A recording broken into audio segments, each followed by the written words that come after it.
Everybody, you remember the Gateway 2000 Solo laptop? Our Windows 95 machine. I'm pretty sure it was Windows 95. I can't remember. But it's finally time to see if we can repair the hard drive that's on the system. I have something very important to share with you. I've got a Windows 95 installation kit. I purchased this from a very good old friend of mine, and all the disk drives are in there. Now, do they work? I don't know. The boot disk is in there, and I think all we need is the boot disk to help boot into the system options to repair startup. Let's give it a shot, shall we?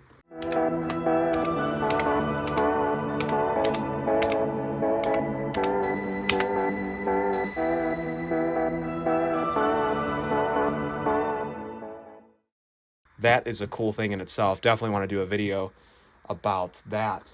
Power is plugged in. Our battery's charging, even though our battery doesn't really hold a charge at all. I'm going to go ahead and open this box. I'm going to get my Windows 95 disk out, at least the boot disk. This disk should do what we need it to do. Should boot into the system, and I'm going to pray very hard it works. So let's go ahead. Still a little cold. Our screen is having issues.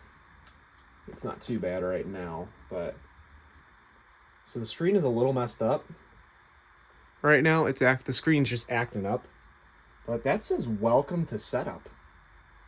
The setup program prepares Windows 95 to run on your computer. Set up Windows now.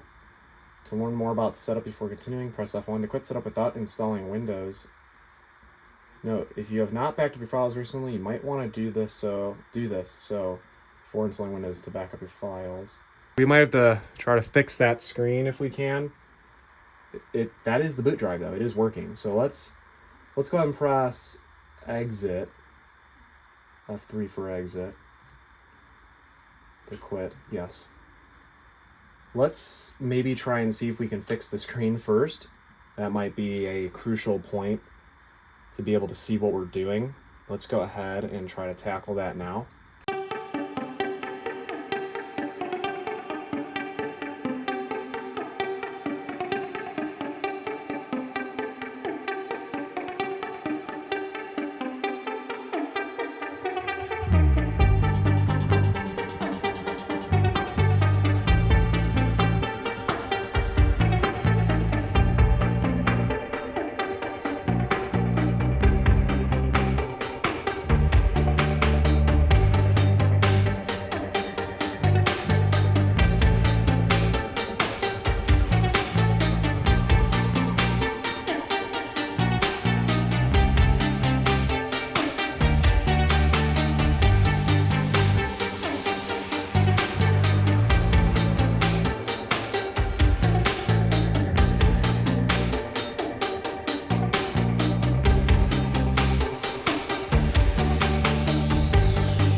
Let's go ahead and try to do this again.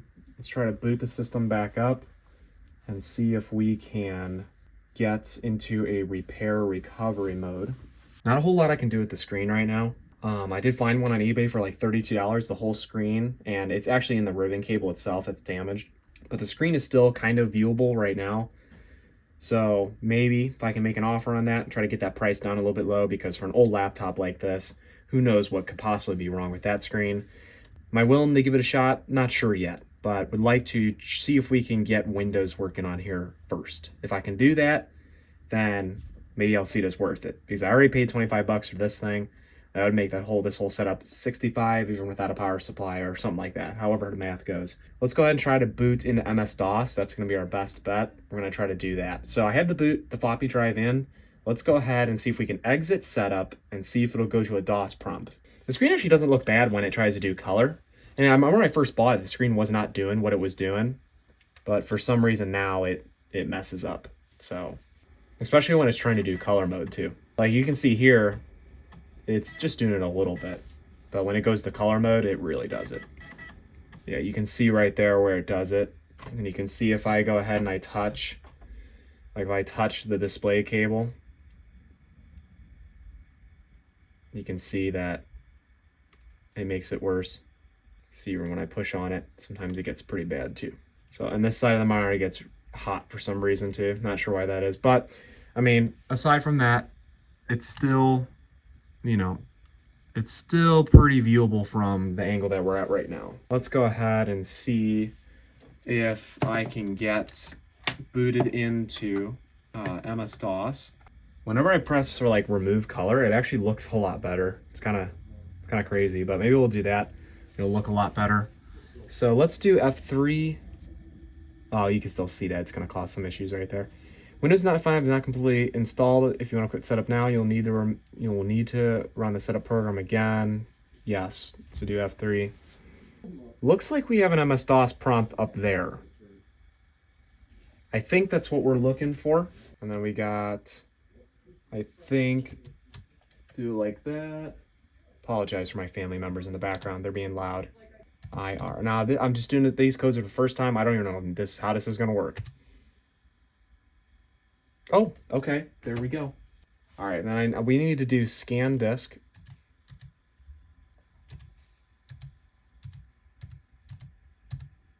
I think that's what we're going to do. Bad command or file size.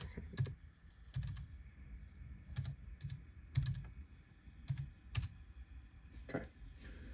And first time ever trying to figure out how that's going to work, so. All right, we're going to try typing in DIR again. Whoa. All right. Yeah, we got a lot going on there. All right. I'm going to power this down. Probably should not have done it like that, but I think we'll be okay.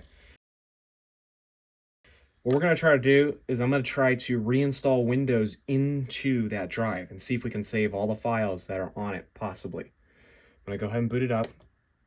I'm going to let the system do its thing and boot into the boot up floppy drive. All right, so I was actually able to pull it up on this monitor here for you and do it that way, and then I can work with it on what the little bit that I can see on mine. So we're gonna go ahead, and your computer already has an operating system installed on it. This version of setup is designed for computers that do not yet have an operating system. It is recommended that you exit, reboot from your hard disk, and then run setup. Please insert the following disk in drive A or your CD-ROM drive, setup disk 1, or the Windows CD-ROM drive. Oh, baby. I don't know if that floppy's working or not. This is going to be rough. Okay. Looks like it's going to do its thing here. It's going to check some stuff. I'm getting nervous. I'll let it do its thing. All right, everybody. So I'm still having issues trying to get that boot drive to go through Microsoft ScanDisk, but I'm going to try a couple other things and we're going to see what's going to happen. So I'm still having issues with Microsoft ScanDisk not fully completing on the laptop. And unfortunately, as you may know, I've run out of time. So I'm going to do this in part 2. We're going to start right where we left off. And also, let me know down in the comments down below if I'm doing something wrong or if there's something else I can do. Everyone, I want to say thanks for watching. Please like and subscribe. And as always, I will see you in the next one.